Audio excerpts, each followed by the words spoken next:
Good evening. हमारी 3.5 exercise complete हो चुकी है और अभी ये 9th क्लास का जो बुक है गणित मंजरी, उसकी ये एक्सरसाइज है end of chapter exercise. Okay, सबसे लास्ट में इसमें दी हुई है एंड ऑफ चैप्टर एक्सरसाइज। तो इसका फर्स्ट क्वेश्चन है, convert the following rational numbers in the form of terminating decimal or non terminating decimal and repeating decimal कि whichever the case may be by the process of long division.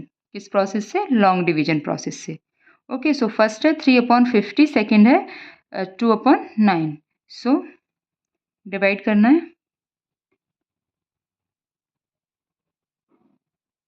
50 से 3 को divide करना है। Clear?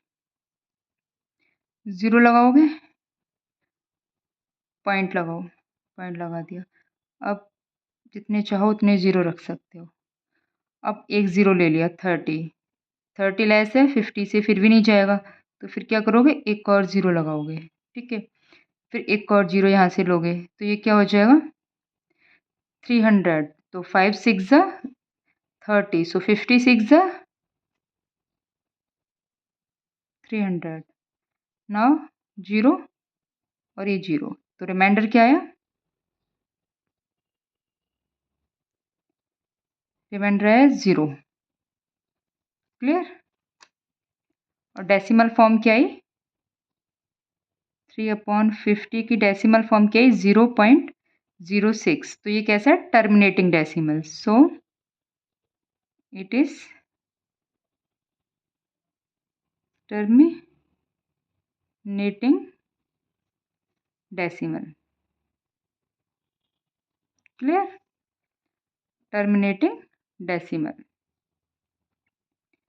Second क्या था?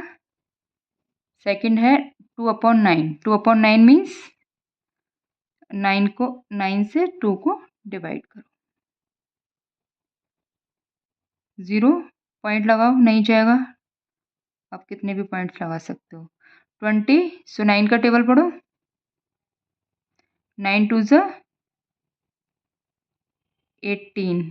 Clear? फिर 2 आएगा, फिर 0 आ गया, फिर 9 2 ज़ा 18, फिर 2 आया। इसी तरह से चलता रहेगा। तो रिमाइंडर क्या आ रहा है?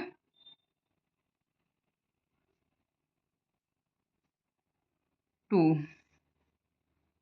बार बार 2 2 आएगा। डेसिमल फॉर्म क्या हो गई? 2/9, 0.222 एंड सो ऑन। और क्या लिख सकते हैं? 0.2 बार। इसमें ये 2 बार बार रिपीट हो रहा है, सो ये हो जाएगा repeating decimal. Okay, it is repeating decimal.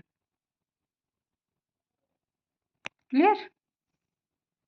Okay, so next question is, convert the following decimal numbers in the form of p upon q. Okay, so this is the third question of this exercise. Okay, and second question of this exercise is prove that root 5 is irrational. Okay, so how to prove this? So इस तरह के question हम पहले कई बार कर चुके हैं। Okay, ठीक है। तो जब हमें किसी भी नंबर को इरेशनल प्रूफ करना होता है तो हम पहले उसे रेशनल लेके चलते हैं। Let root 5 is a rational number. Clear? So we can write this as root 5 is equal to P upon p q की फॉर्म में, क्योंकि रेशनल नंबर को हम पी अपॉन क्यू की फॉर्म में लिख सकते हैं। ये मैं पहले कर चुकी हूँ एक वीडियो में, तो इसलिए मैं सिर्फ इसे यहाँ पे एक बार रिवाइज करूँगी। जहाँ पे q की वैल्यू 0 है, नहीं है, और p और q क्या है? को प्राइम इंटीजर। को प्राइम इंटीजर मतलब इन दोनों में 1 एज अ कॉमन फैक्टर होगा, इसके अलावा कोई और टर्म कॉमन नहीं आएगी। ठीक है, so root 5 is equal to P upon Q. Cross multiplication करेंगे, root 5 Q is equal to P. Then squaring करेंगे बोथ साइड, क्रॉस मल्टीप्लीकेशन करें, स्क्वायर कर दो। स्क्वायर करने के बाद रूट 5 क्यू का whole square is equal to P square. So root 5 क्या हो जाएगा? 5 बन जाएगा। 5 Q square equal to P square. Clear? और क्यू स्क्वायर इक्वल टू क्या हो जाएगा? 5 का यहाँ मल्टीप्लाई हो रहा है, इधर आके डिवाइड हो गया। अब जब ये 5 जो है, क्यू क्या है? एक इंटीजर है, हम यहाँ लेके चलें को प्राइम इंटीजर। जब पी स्क्वायर अपॉन 5, इसका मतलब है फ्रैक्शन की जगह ये क्या आना चाहिए, इंटीजर आना चाहिए, यानी 2 3 4 5 6 -2 -3 इस तरह का कोई एक नंबर आना चाहिए।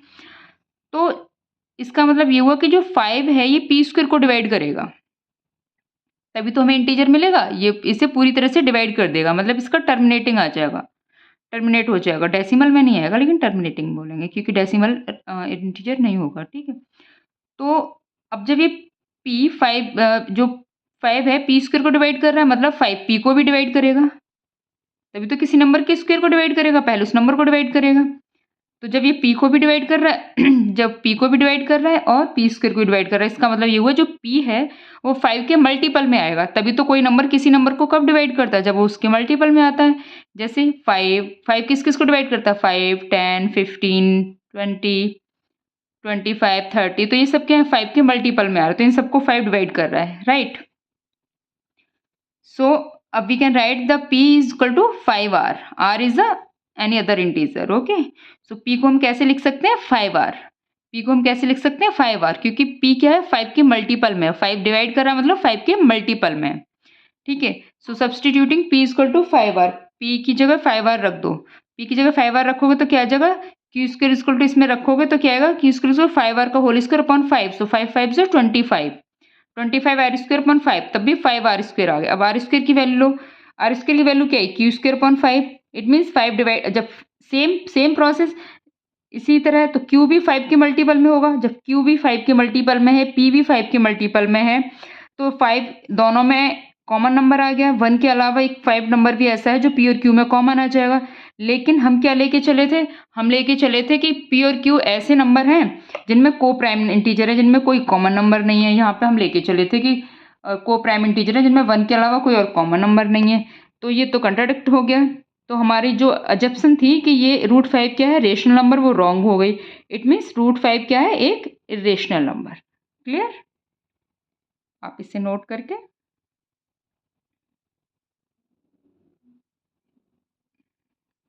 clear. Now come to question 3. Okay, so question 3 is convert the following decimal into the form of p upon q. Decimals दिए हुए डेसिमल नंबर, इनको p अपॉन q की फॉर्म में कन्वर्ट करना है। तो देखो सबसे फर्स्ट क्या दिया हुआ 12/6, तो इसे किस तरह से कन्वर्ट करेंगे, 12.6 को 1 लगाओगे, पॉइंट के बाद कितने नंबर्स हैं 1, तो 1 0 लग जाएगा। अब आप चाहो तो इसे कैसे लिख सकते हैं, 2 से डिवाइड कर दो दोनों को, 2 5 ज़ा 10, राइट, और 2 6 ज़ा 12 और 2 3 ज़ा 6। क्लियर, सेकंड भी बहुत ईजी है, 1 2 0 1 1 2 3 4 4 0 लगा दो, 1 2 3 4। क्लियर, सिंपलेस्ट फॉर्म में कैसे लिखेंगे, 0 से 0 कट गया, किससे करोगे 4 से कर दो, 4 3 ज़ा 12, ओके, और 4 का इतना बचा, 0 से 0 कट गया, राइट। सो ये हो जाएगा 4 2 ज़ा 8, 4 2 ज़ा 8, ठीक है, 2 बचा, फिर 4 5 ज़ा, क्लियर, ओके। तो ये तो बहुत सिंपल था। नाउ नेक्स्ट क्वेश्चन इज 3.052 बार। जो बार लगा हुआ है ये कहाँ लगा हुआ है, 5 और 2 पे। सो इस तरह के क्वेश्चंस मैं कई बार बता चुकी हूँ, दोबारा से करते हैं। Let x is equal to 3.052, इसमें रिपीटिंग टर्म्स क्या है 5 2 5 2 5 2 5 2। Clear, so let x is equal to 3.052 और 5 2 पे बार लगा दिया। अब मल्टीप्लाई किसका करेंगे, मल्टीप्लाई बाई 10 की पावर m, m क्या है, नंबर ऑफ टर्म्स कितनी है पॉइंट के बाद जो नॉन रिपीटिंग टर्म्स, ठीक है, नॉन रिपीटिंग टर्म्स, ठीक है, जो रिपीट नहीं हो रही हैं टर्म्स, तो कितना है, m की वैल्यू क्या है 1, क्योंकि कितनी टर्म्स हैं जो रिपीट नहीं हो रही है, बस एक टर्म है जो, तो यहाँ पे हो जाएगा 10 की पावर m का मतलब हो जाएगा 10 की पावर 1 मतलब 10। ठीक है, बोथ साइड दोनों तरफ मल्टीप्लाई कर दो। ठीक है, सो ये हो जाएगा 10x इज इक्वल टू 10 का मल्टीप्लाई करते ही एक पॉइंट डेसिमल राइट हैंड में चला जाएगा। ठीक है, तो मैं इसे डायरेक्टली लिख दूं, इक्वेशन फर्स्ट ले लो इसे। नाउ अगेन मल्टीप्लाई,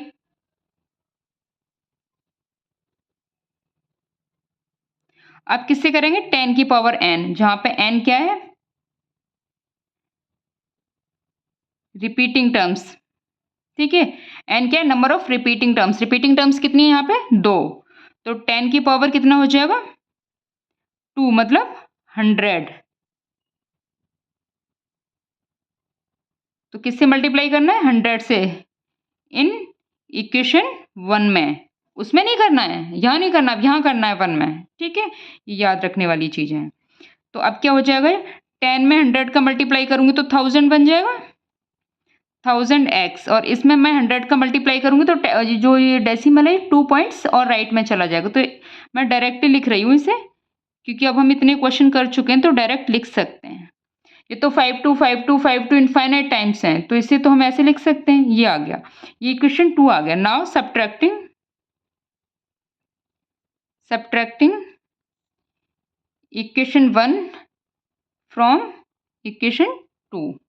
2 में से फर्स्ट को सब्ट्रैक्ट करो तो क्या हो जाएगा, 1000x माइनस 10x। क्लियर, ये हो जाएगा 3052.52 बार माइनस 30.52 बार। ये क्या हो जाएगा, 990x। 1000 में से भाई 10 माइनस करोगे तो क्या बचेगा, 990।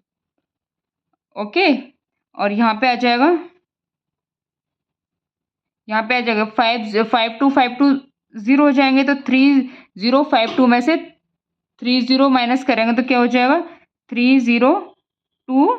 क्लियर, सो x की वैल्यू क्या आ जाएगी, 3022 डिवाइडेड बाई 990। अब आपकी अपनी मर्जी है, अगर आपको इसे और सिंप्लीफाई करना है तो कर सकते हो, 2 से कर दो, 2 1 जा 2, 2 5 जा 10, 2 1 जा 2, 2 1 जा 2, 2 4 जा 8, 2 4 जा 8, 1 बचा 19, सो 2 9 जा 18 और 2 5 जा 10। So the value of x is this. Clear? Okay. Now come to fourth question. Clear? So question fourth is 1.235 same है, इसमें भी पॉइंट के बाद क्या है, 1 है डिजिट, और रिपीटिंग डिजिट कितनी है, 2 है। सेम करना है। Okay, so let x is equal to 1.235 बार। ओके, मल्टीप्लाई बाई 10 की पावर m मतलब 10 की पावर 1 मतलब 10, बोथ साइड। क्यों किया है, अभी अभी मैंने यहाँ पे m मतलब non repeating terms. Okay, after decimal. So ये क्या हो जाएगा, 10x is equal to 12.35 bar. Equation first directly लिख सकते हैं ना, अगेन मल्टीप्लाई। ये जो क्वेश्चन है इन्हें सॉल्व करने का मैंने एक मेथड और बताया था जो वीडियोस में पड़ा हुआ है स्टार्टिंग में। मल्टीप्लाइंग बाई 10 की पावर n क्या है, नंबर ऑफ रिपीटिंग टर्म्स, मतलब 10 की पावर 2 मीन्स 100। ओके, क्लियर, सो ये क्या हो जाएगा, 1000x। भाई 10 में 100 का मल्टीप्लाई करोगे तो क्या हो जाएगा, 1000। इसी में करना है इक्वेशन फर्स्ट में। अब इसमें 100 का मल्टीप्लाई करोगे तो जो डेसिमल है 2 पॉइंट राइट में चला जाएगा, मतलब 1235.35 बार। इक्वेशन 2 सेम करना है, subtract equation 1 from equation 2। Clear, 2 में से फर्स्ट को माइनस कर दो तो लिखो 1000x माइनस 10x, 1235.35 बार माइनस 12.35 बार। ये हो जाएगा 990x और ये हो जाएगा पॉइंट के बाद तो 0 0, यहाँ भी 0 ही 0 आएंगे क्योंकि ये आपस में सब माइनस हो गए ना। 35 बार 35 35 35 रिपीटिंग करते रहो इनफाइनाइट टाइम, ये भी इनफाइनाइट टाइम, ये तो सब 0 हो जाएंगे माइनस सब्ट्रैक्ट होके। और ये हो जाएगा 12 माइनस कर दो, 5 में से 2 गया तो 3, 3 में से 1 गया तो 2 और यहाँ पे ये as it is 12। So x की वैल्यू क्या हो जाएगी 12 2 3 डिवाइडेड बाई 990। तो आप चाहो तो ऐसे ये भी छोड़ सकते हो, चाहो तो इसे सिंप्लीफाई भी कर सकते हो। ओके, सो नेक्स्ट क्लास में हम आगे के जो क्वेश्चंस हैं वो सॉल्व करेंगे। क्लियर? Okay, thank you.